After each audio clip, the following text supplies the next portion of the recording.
I see that you're seating position through the mirror with your legs up, and I am in exactly the same spot. Missing my foot. Yeah. It's like Wait, weirdly uncomfortable. Like uncomfortable? not like weirdly comfortable. Like it's like I Yeah. don't know why my foot needs to be like this, but I like it there. Same. Yeah, I've got both my feet up on another seat, like in the same fashion, just like Yeah. sticking at the edge. So I wanted to talk to you today about the idea of kids. Yeah. And I think a lot of what we talk about is like, I feel like we're just trying to be better humans. A lot of the discussions we have is like analyzing a lot of that stuff. Like, how do we do better in life? And one of the things I noticed with you, and I've said it before, and is that how much better, not that you were bad, but how much even more better you became as a result of having a child. Now, like for me, a kid has always been this perspective of a very limiting, trapping kind of life choice. I guess, have you always wanted kids? Have you felt I never. something? Yeah, the idea of not having. No, I've always wanted kids. I don't think I've like had a. Some people like really want to have kids. Like, oh no, like they like they have a feeling that they need to have children. I never felt like I needed to have kids in that way, but it's not as if the other thought crossed my mind. I just always thought it would play out like, oh yeah, you get married, you have kids. Like it's just I wasn't emotionally entrenched in that idea though. I think some people are. But you thought about it. Yeah, for sure. I mean, definitely. Like I think that's you get married, you have like I never thought to get married and not have kids. But I never I never saw it playing out like this. It's probably worth telling the story of how we got pregnant for the first time, which is a pretty funny story. So we just got married, and I think we were 5 months into being married, and Naomi was on the pill for a while, and then she wanted to get off, and then I thought I was a scientist and thought, well, every woman's period's 28 days long, so if you have sex after that, like day 20 or something, and then like you don't need to wear a condom, it's fine. So we did, but of course now that you'll for all those out there who aren't as clever as I am now, like when typically the women's period often gets completely thrown out when they come off the pill as well. So like Naomi's period was running at like a 34-day cycle, something stupid. So she was ovulating on day like 20, like that. So which we found out once she missed a period. So she missed, and then it was the second month she was off the pill. She missed, and she was meant to go back on it. And then she's like, "Oh, I want to take a test. I want to take a test." It's like, "Yeah, whatever. Like, whatever. You're fine. Like, I don't care. Take a test." So she took a test. She's like, "Oh, no, it was negative." Okay, so yeah, no worries. 3-4 days went past. Still no period. Oh, okay. It's like, can't take another one. Like, oh God, if you have to, like, go and take another one. And so we're lying in bed waiting for the result, and she's like, "You go have a look." I was like, "All right, what am I looking for?" She's like, "You're looking for 2 lines." I was like, "So walk in." I can picture this in my mind. I walk into the bathroom, look at the stick. It's 2 lines. I was like, "Naomi," like I just ran out of the bathroom, like, "It's 2 fucking lines." And she's like, "Oh no, it have to be the same color, like have to be the same like shade of like, is that a fucking thing? Is that what it said on the instructions?" And the instructions, look at the instructions. I ran over, I looked at the instructions, and it says, "Does not have to be the same color. You just need to see 2 lines on the instructions." And I'm like, "Did you read these?" Maybe. And I'm like, "What did the other test have?" And so I went to the bin in the bathroom, pulled out the test from 4 days before, and of course there's 2 fucking lines on the test from 4 days before. And so we got in the car and did this very like quiet, awkward drive to Woolies to buy the yes/no test, because like this fucking line thing is way too confusing. And like, no, we're in Woolies. It's like Yes, it's very clear. Yeah. no, like just this line thing not is pregnant. Yeah. is clearly too hard for us to understand. Yeah. So, walk up to the self checkout at Woolies, buy one fucking thing, which is one pregnancy test with a yes or no on it. Very quiet drive back home in the car. Walk inside, do the test. 5 minutes later, it says yes, and then and the thing that was most ironic, not most ironic, but the thing that added to the situation, that was a Sunday night. And I had planned on Monday morning to walk into my banking job at Westpac that paid good money and quit my banking job and go and be a PT.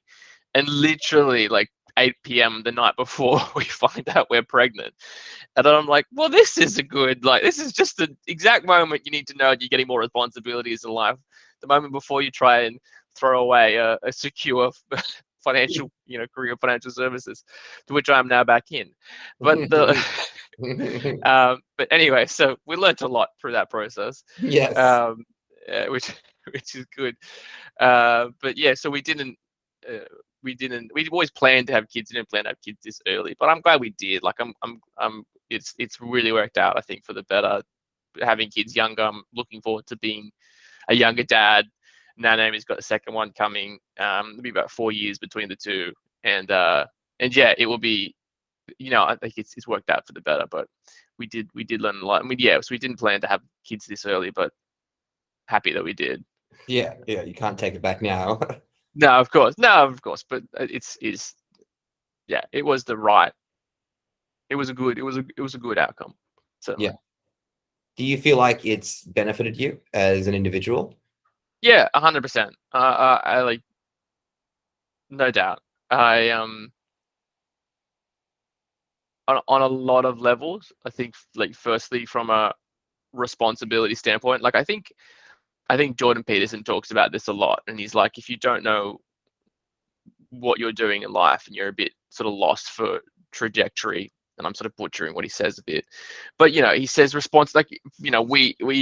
live a little bit in a world of abdicating responsibility, or it's like, well, go and do what you love, and go and try to figure out what makes you feel good and all this kind of shit. And he's like, if you put in your big boy pants and take some responsibility, then that's going to drive a lot of meaning in your life. And I think the responsibility of a child has driven a lot of meaning in my life. Absolutely. It's made, I'm back, like I said, I'm back in a banking job. It's made sitting at a banking job a lot more tolerable. I remember sitting at, the first two banking jobs I had, like, it was fun for a year or two when you made a bunch of money, but by the third year, you're like, fuck, what is the point of this? Like 25 in banking, doing emails all day. It's like this, here we go, this is it. And you're just there for yourself. You're there for your own money. I'm sure you felt this same way at CBA when you were there, just like, this is fucking pointless. But now I'm doing the same shit. I'm doing the exact same shit I was doing 5 years ago in a banking job, doing emails, talking to a bunch of political dickheads. And but it's okay because I got Alessia, because I have a child, because I have a responsibility, because this is why I'm here. I'm here to go provide for my family and pay my mortgage and take care of my wife and kid. And it makes you value it so much more. And I think which makes it easier to deal with the political bullshit. Makes it easier to deal with the days that don't feel good. It makes it, when you come home and she like runs up and big dad and cuddle and stuff like that. It's like, okay, like this is why I'm doing it. And then when you have, like, we had on 2nd of Jan, we had a bunch of people over our house, and we bought barbecue and put a little pool at the back, and kids were running around and we were playing and we got to provide. I'm like, okay, this is this is why you go to work, and because you can give your daughter these fun days, you can provide, have these days with other people, and it's like, all right, which it gives meaning to that corporate career, I think. So certainly, like, from a responsibility standpoint, it's definitely given me a lot of meaning in that sense. I think also just connecting with a new human, like a new person, just like making a new friend, like, and kids are so laser focused on the present.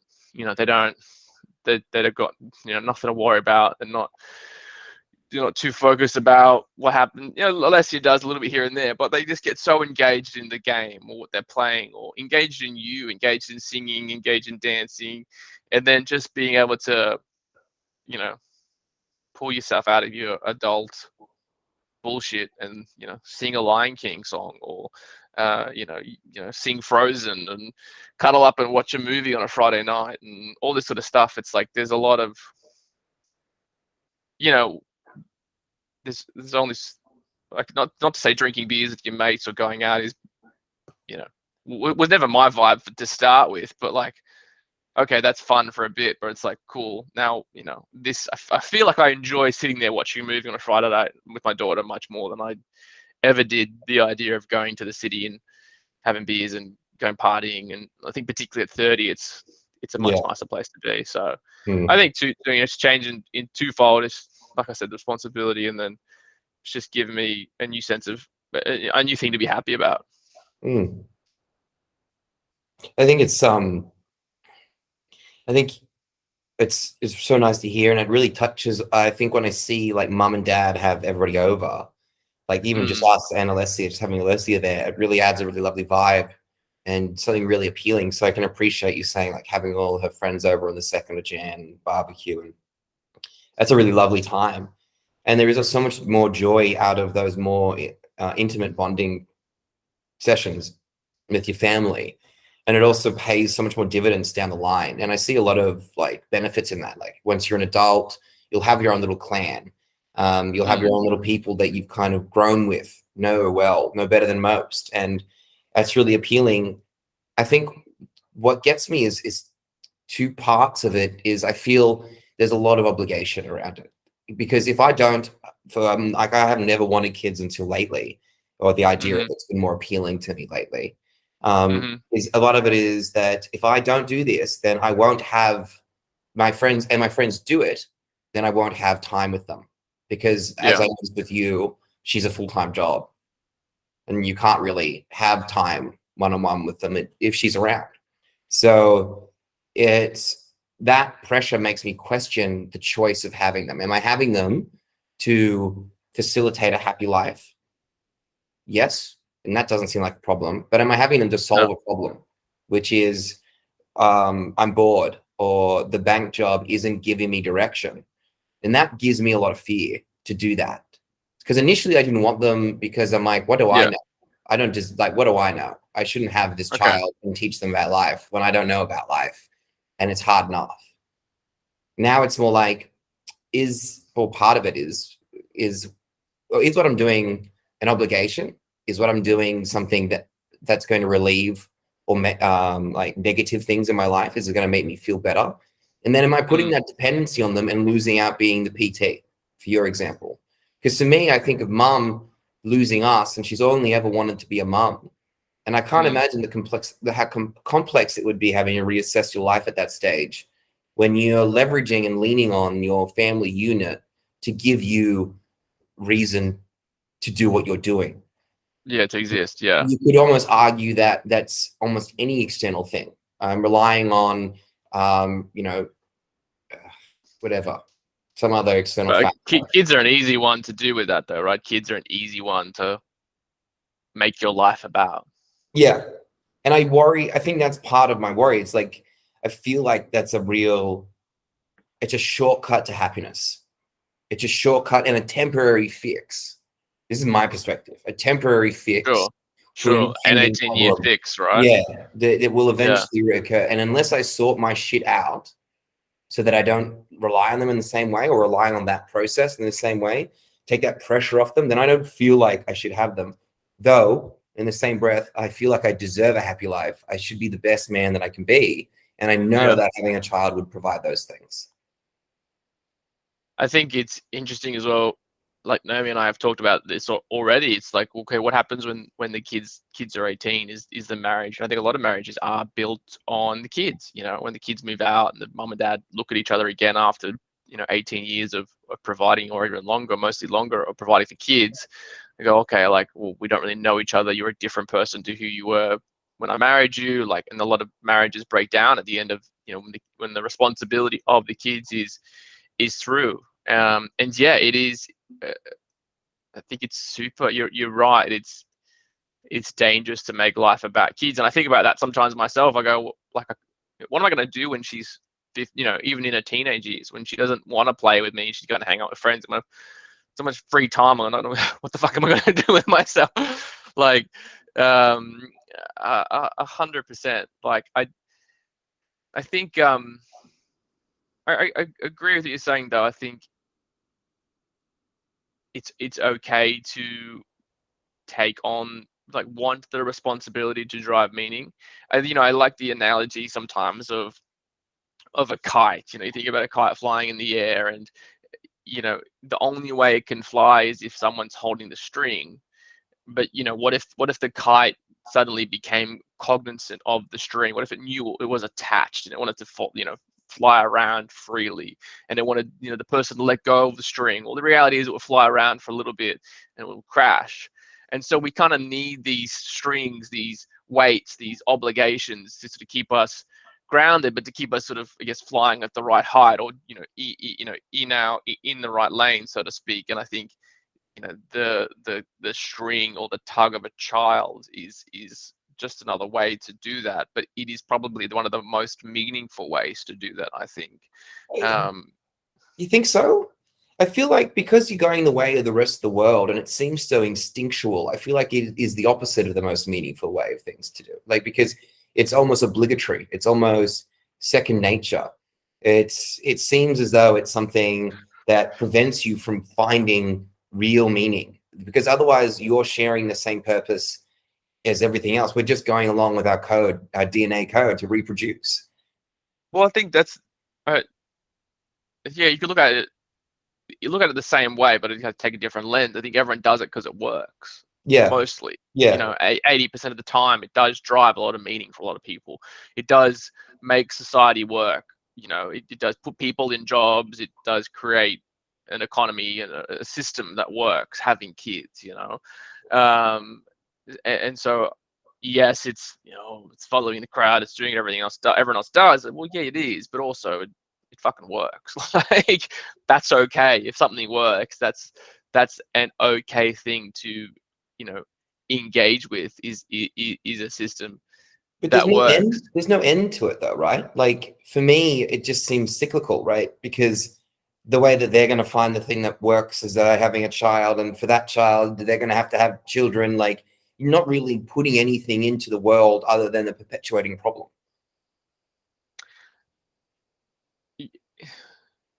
Yes and no. I guess it depends to what extent then you make your life about your children, and you think about someone like like mum, who we know is obsessed about her kids.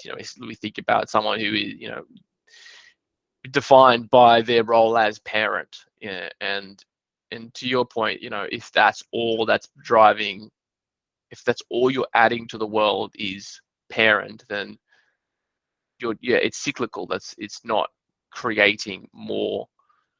It's not creating anything in the world, right? It's just cyclical. But I think there is an opportunity, and I see this in kids. You think you see this in, like, I at least see this in Alessia. This new human with all this imagination, with all this promise, with all these opportunities to make a difference, is just such a fucking corny phrase, but like to actually do something, to like have a new thought. This is a new person, to have an original thought that someone else hasn't had before. And like, what an honor it would be to be able to facilitate that journey of creativity and of learning and of imagination, that she might I don't know, cure some disease, or do something, or be a part of something bigger. And I think that's where it's like, okay, I want to give her that opportunity, should that should that present to herself. And then you drive a lot of personal meaning out of giving her that opportunity. You drive a lot of personal pride out of okay, my daughter, my son is achieved X or done Y. That's why people have talked about their kids all the time. Oh, my son's at fucking Harvard, or my son got a 99 ATAR, or whatever it is. It's like, well, cool, that wasn't you, dickhead, that was your son. Yeah, exactly. But like, no, but then it there is a evolutionary thing inside of us that makes us proud of our kids, because it does benefit society, but that does add. I think what I'm trying to say is that it creates often creates a good new thing in the world. Does that make sense? I agree. I think you're right. There's a lot of potential in that sense. I think it Potential. even Yeah. gives you a lot of inspiration as well, new thoughts, new ideas. Like you said before, a kid always being present. There's no happier existence than that state. And if anything, they remind you how exciting life can be. And I think that's really cool. But everything you said to me then seemed about the kid.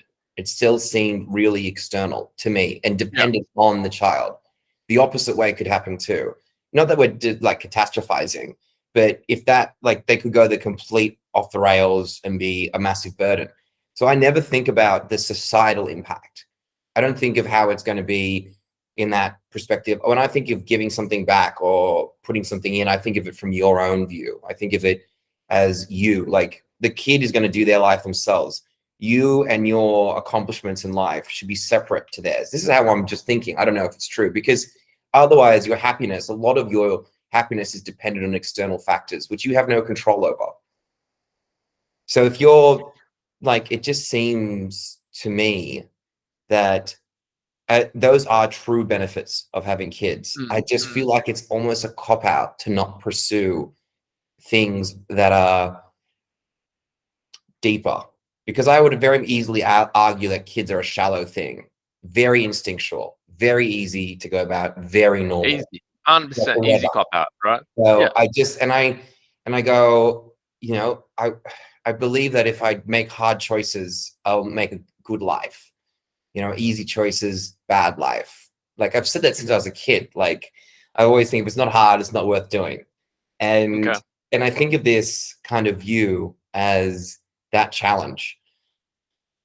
It seems like a bit of a cop-out when I pursue my dreams. To that pressure, that discomfort, the boredom I feel day to day. Like if I'm using it productively, which I don't always do, which is why I'm wanting kids more lately, because I'm like, fuck, I'm not Superman. I need some external thing. And I feel weak about that choice. I feel weak about going, am I making this out of a perspective of desperation? Am I making this out of a perspective of love? I am definitely overthinking this, but my thoughts are still, I think, are interesting. No, totally. Two things. One, I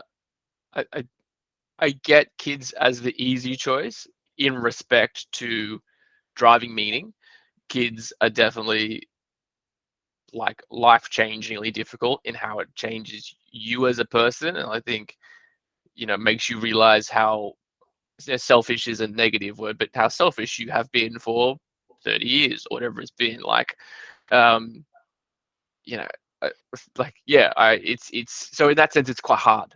You know, in that sense it does force you to change in a very difficult way. It sleep deprives, it you know, challenges financially, and makes you think in different ways. You've got to negotiate different with your partner. So like, I wouldn't characterize the whole thing as an easy choice. But I get, you know, if you characterize it with respect to, you know, driving meaning, you know, I there's two things I think about.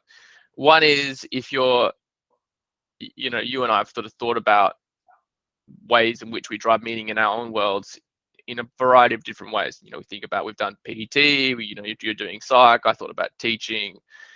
You know, I wanted to be a doctor when I grew up. You know, you know, all these different dreams and aspirations. We wanted to play soccer. We wanted to, you know, be a drummer. Like all these, again, you know, dreams that we thought drove higher meaning in our worlds. And we had that opportunity to do that. And now that we're, admittedly, like, we're 30. You know, you're going to be 33 this year. I'm 31 this year.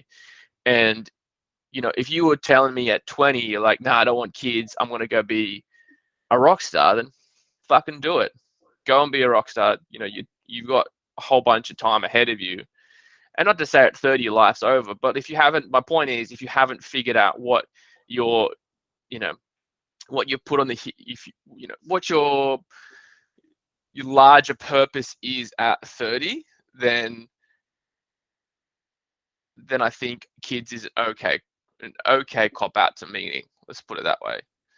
Not to say you can't be still great at other things, and you can't still, you know, let's use psychology. Not to say you can't go and run a psych practice when you're in your late 30s and have that drive a lot of meaning in your life? Absolutely not. You can 100% do that. But will kids, is a kid's going to form is it okay for kids to form a part of that meaning? Then absolutely, totally. I think I heard an interesting one yesterday as well. Like, I watched a little soundbite from a Joe Rogan podcast, and they're talking about like how Tom Brady, right? So Tom Brady, he clearly can't stop playing football. He's just obsessed with it, right? It's been his life for 45 years. He's 45 years old. He's undoubtedly the greatest quarterback to ever play the game. Ticked all the boxes, greatest ever, right? Got divorced this year. And like, if you think about it, you look at it at a high level, like, why did he get divorced? Well, probably because he wanted to keep playing football for 20 fucking years. And his wife goes, stop playing football, come be a husband and father. And he goes, nah, I want to keep playing football. And so like he paid the price of his marriage, and the point was that you can only be great at one thing. You can't be great at everything. So you can be a great football player and you can be a decent dad, but clearly he fails at being a husband. But you choose what you're great at. And I think it's easier for people like that who go, oh, I know I can be fucking great at being a quarterback, or I know I can be a great psych, or I know I can be a great doctor. All right, well, go and choose to be a great whatever it is. And yes, you can have other things in your world, but you can't be great at everything. I think about like other people, like Nelson Mandela, for me, it always comes back in my mind. It's like he changed the world, changed his country, right? Like he was a great, great leader, a great man of character, but a shit husband. You think he cheated on his wife, he got married a few times, not a good father. Like, you see this often in the world where people are good and great at things and they have these things in their life that drive meaning, and then they sort of fail at other things. And I guess what I'm trying to say is that if at 30 you haven't figured out what you can be great for that really drives meaning in your life, it's okay to go, you know what, I want to be a great dad, or I want to be a great husband, or I want to be a great provider. And I think it's not on everyone to be the greatest of all time. Not everyone's Tom Brady, not everyone's Nelson Mandela, not everyone's Joe Rogan, whatever it is. You've got a lot of people who are just going to fill in the gaps. And if filling in the gaps is partly using your career to drive meaning and partly being a husband and a parent, then that's an okay holistic picture of driving meaning in your life. Yeah, I think so. I agree. I think a lot of the perspectives I take are very extreme. I mean, generally a lot of the things I do are like very extreme perspectives. So I can agree with that. There is a balance that exists amongst it. And I guess when I'm thinking about that, it's like that drive, that external thing that's outside the family. And that's with all things, like with nutrition or exercise, there's balance between the family stuff and the outside stuff to make it a really good man. And I completely agree with that. Like Ralph Waldo Emerson talks about the person that does everything is meant to be like the dude. Like, you don't want to have some pigeonhole guy that's going to do one thing. You want to have a variety of stuff that you can do and you do well. And furthermore, I think that accepting your lot in life is super cool. Like, this is where I'm at. This is what I'm going to do. I think that's really beneficial. And I guess one of not trying to fight it, right? Like, just not trying to fight it, Okay. Yeah, go with the flow. But I think that becomes the problem in my head sometimes too, is that comfort, that without that discomfort, what's driving you to succeed, or what's driving you to change, what's driving you to grow. And clearly that's not been a problem for you. Because you've written that book over the last couple of years whilst having Alessia. And that's really cool to see, because that to me is still trying to find purpose in things outside of that family unit. You're driving growth. And I don't know if that was like a time pressure thing because you felt cathartic to write it by 30, and in line with what you're saying, that I guess your aspirations of being something great in your mind are past. But so I still think that's, I don't know if that's the resistance that's caused that. Was the kid that kind of caused that resistance to write that? Or is that a trait, I hope it is, that you'll continue to push throughout the rest of your life? Because if it is, then that balance with the kid is wonderful. That idea with the kid, like, even if something dramatic happened in your life and you're alone, you're still a writer, you're still a competitor, or you're still a translator, whatever it is you've decided to endeavor on to excel at. Because I don't notice that in mum and dad. don't notice those kind of, what's your thing, who are Yeah, what. and you got But yeah. I see that's not always the best, because you can identify and stuff and can get dangerous. But I think you're a good example of that balance working well, writing the book and having the child. Do you still feel as though, or do you worry about, maybe don't worry, but do you still feel as though there are further accomplishments down the line, particularly when a second kid comes along? Are you still going to be doing your extracurriculum? Oh, I fully intend to. It's but what life looks like is, well, okay. Talk idealistically, then yes. Idealistically is my goal still to, baby comes in July. Do I want to be talking about the book in September? Then yeah, absolutely. Um, and I think that Alessia inspired a lot of my thoughts with the book, and things that went into the book around how kids use technology, and around how education, around using your talents. And a lot of my thinking came from baby number one. And so who knows what baby number two will be like, and what kind of thinking he or she might inspire, and how what kind of thoughts they might trigger in my head to start another Mhm. chapter, or maybe think about another book, or look at life in a different way. And so yeah, this as much as it's an additional burden and responsibility, it's also an opportunity, even at a personal level, to think creatively in a different way, and get inspired by someone new or something new. And I think, like, even this time we're more prepared for it, and I'll be able to, not say I didn't enjoy Alessia, but I think it all came as a bit of a shock. But this second run through, like, I know it's effectively know what to expect. And there's going to be some I think moments where I'll be able to take it in a bit more. And yeah, in those moments, maybe I'll have, like I said, new thoughts and new ideas, and that will keep the personal meaning pushing ahead, moving ahead. And I think as well, it's having kids, like, when you think about your purpose, right? Like, on a personal level, and I struggled with this a bit this year. Um, what is what's your purpose, right? And it's like, fuck, well, I can't pretend like I don't have a mortgage to pay. I can't pretend like I don't have kids to feed. I can't pretend like I'm not a, Again. yeah, but like, I do these, like, you do these goal setting sessions, right? Like, I did this at the start of this year. Maybe we'll talk about it next week. But there's this point in this goal setting process I do every year. It's like, what's your purpose? It's like, well, fuck, like, I can't dream too big, because I've got, I'm tied down. I'm the kite that's flying not too high, because I've got a few things that are stringing me in. But then I kind of stopped and be like, actually, I can. Like, you know what? Like, what's my purpose? And I think my purpose is to help people understand how, like, technology and screens are affecting their lives. And I can do that in a banking job. I can do that as a dad and as a husband. I can do that in, these other settings. And it's like, all right, well, cool. There's still a heap of personal meaning in that.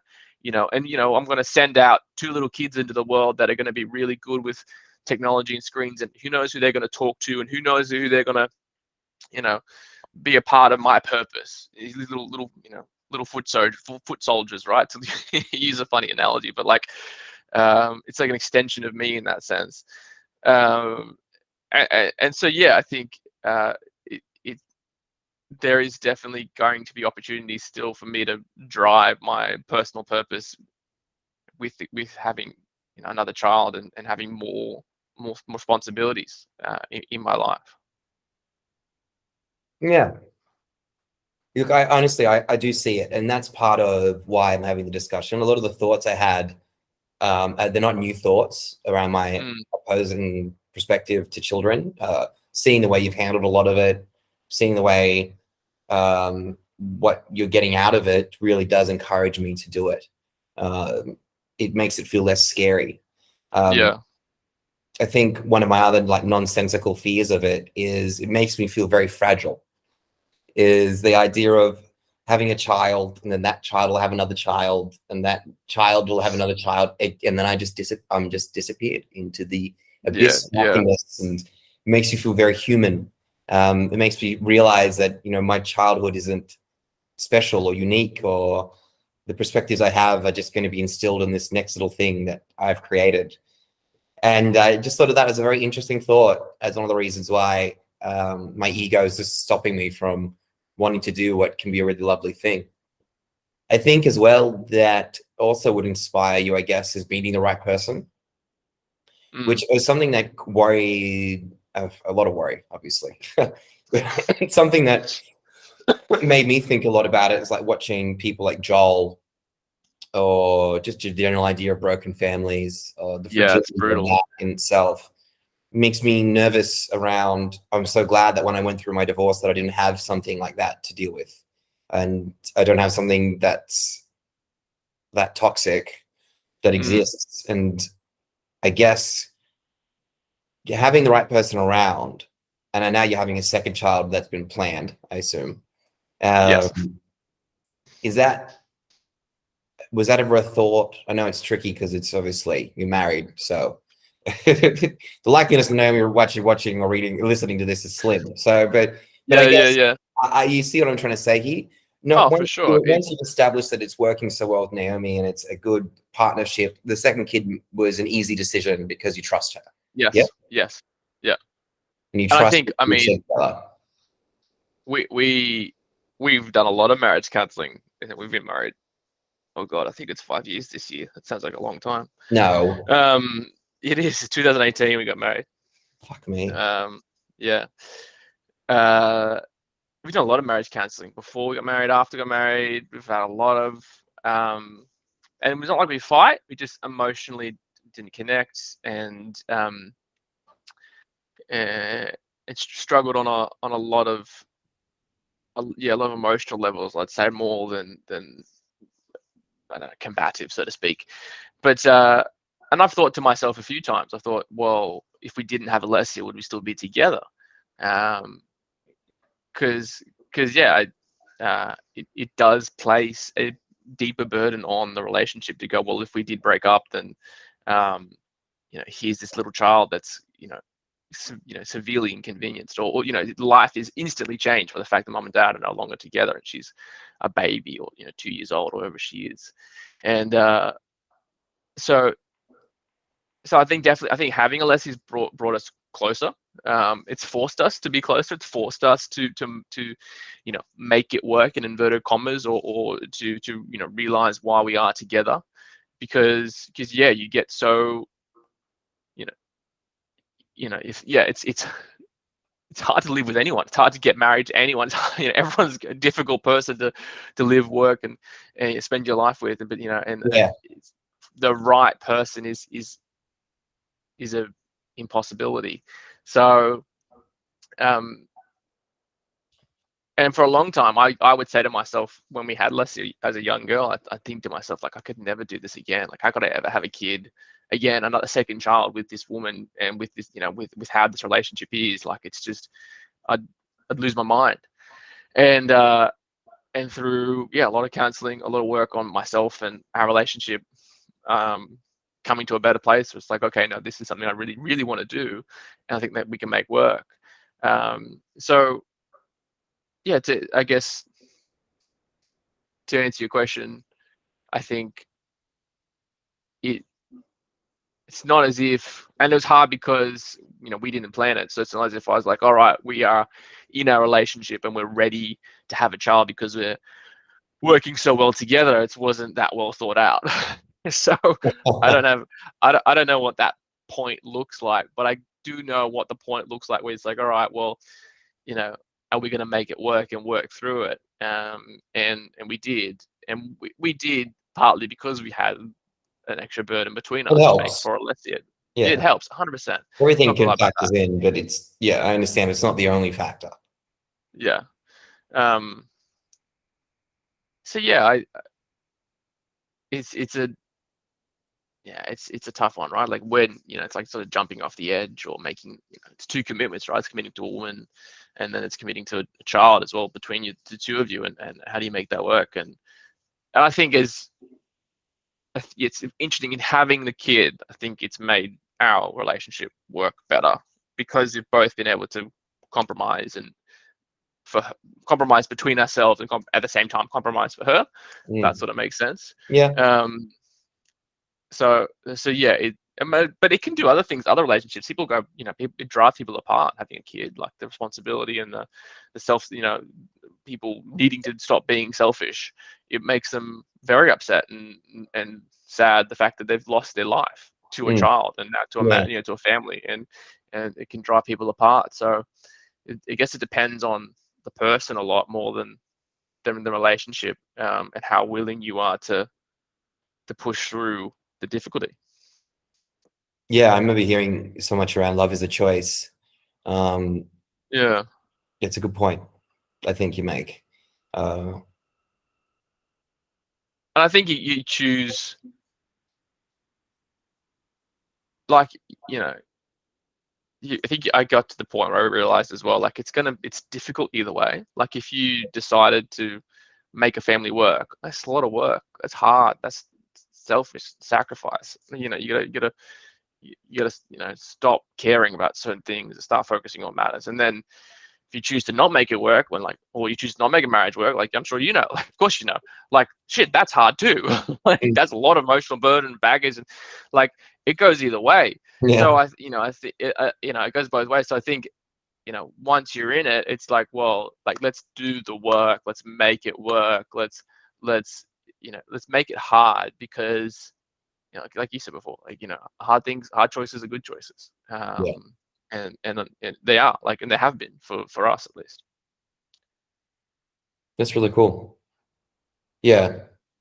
So by making those choices, it gave you more confidence in having another child. Absolutely. Yeah, absolutely. I think in seeing our relationship as well, like, evolve and mature and settle in, so to speak, as well. Yeah, because you guys didn't have much time to do that. I think that must have been really challenging, diving right Oh, into for sure. like the hardest thing you can do as a couple, I guess. One of the hardest For things. sure. And we were babies. I mean, I was 26, then I was 23 when we had Alessia, or 22, going on 23. Like, she was a baby, and she came out of, like, she moved out of her parents' house, where she had three parents, she had two, mum and dad and grandma, will take care of her, and move Yeah. into a house, with me, and then have a baby within 12 months. It's like, Yeah. that's the shit. Like, that's the life changing. It's pretty quick, right? Like, Yeah, it it is changes real so quick. fast. Actually, I think she just started Bought a work that house, year as got well. married. Oh no, Yeah, you didn't buy a house that year, but still, like, we you moved rented. out. Yeah, Yeah. rented. She got her first job. She got pregnant. We had her first kid. I changed jobs. Like, life was intense. Um, and and yeah, I think there's a lot going on, but looking back now, it's like, all right, yeah, it's worked out because we kind of dug our heels in, so to speak. You made effort. It's so good. Yeah, yeah, yeah. Good on you, man. Yeah, Well, well, thanks for bouncing all that off me. Well, letting me bounce it off you, rather. it's all right. It's a very interesting thing, and probably one of the biggest decisions we'll ever make in life. I think at the end of You got the chance the to choose. day, so if you get to choose, what we said. Yeah, that's what I said. Like for me, I really want to experience everything I can in life. And I know you mentioned, like, by 30, if you haven't figured out what you want to do, then it's probably worth trying to supplement that with family and such. But for me, like, I only really feel like I became an adult when I was 26 or 27. Once I got through the divorce and away Yeah. from Christianity, and then I had to rebuild. So I guess I still feel really young in the sense of the person that I am. And and I feel like in that sense, if I was 21 and I'm 5 years older from that point, being the difference between my age and 27, 5 years, and 21 when you really become an adult, then I'm only 26 or so with wanting a kid. Yeah, sure, sure. Yeah, yeah. So for me, it's been something that's been coming up more lately, and I guess I am looking forward to finding the partner to have that kid with eventually, without losing Yeah, sight of the man I want to be. Like, it's just yeah, yeah. I feel like I want Well, to be done when I have the kid. Like, okay, I'm ready. Bring him on. Now they can no, look no, at me no. Yeah, now, and that's the here is your problem. Messiah. Follow me. I Yeah, will yeah, teach you the yeah. way. Like. That's the problem. That's what I try to do a lot with Alessia. Like, I try to say sorry. It's like, oh, Dad made a mistake. Dad doesn't get Yeah, it right that's all good. the time. That's healthy. Like, I'm gonna be honest. Like, Dad shouldn't have yelled. Sorry. Like, I got upset. I got angry. Like, yeah, it's yeah, it's you're not gonna. I think to my previous point, like she's changed me so much, and like if you go into like having getting married or kids, it's like, oh, here I am now done, or like here I am, I have arrived, and you may have me as your Yeah, yeah. you know, or father. I am complete. Congratulations, Yeah, yeah. congratulations, you have achieved me. It's like, oh That's how they shit, should like feel. Yeah. that's not where you're gonna end up. That's the first thing I say on a date. Yeah, congratulations, you swung Congratulations. across you made it this far in the podcast. Not everyone gets this opportunity. Yeah. Yeah. Well, that's good to Cool, hear. man. Yeah, thanks for wrapping that with me. No worries. I let me know any other thoughts on it. I think it's a cool topic. I think yeah, it's a cool topic. Changes. I think yeah, your mind. It's interesting to see your mindset change on it too. And yeah, that's opportunity to drive a lot of change, not just meaning, but change in everyone's life. Yeah, definitely. Well, thanks, Dave. I'll let you off. All right, mate. I'll catch you later. Speak to you soon, brother.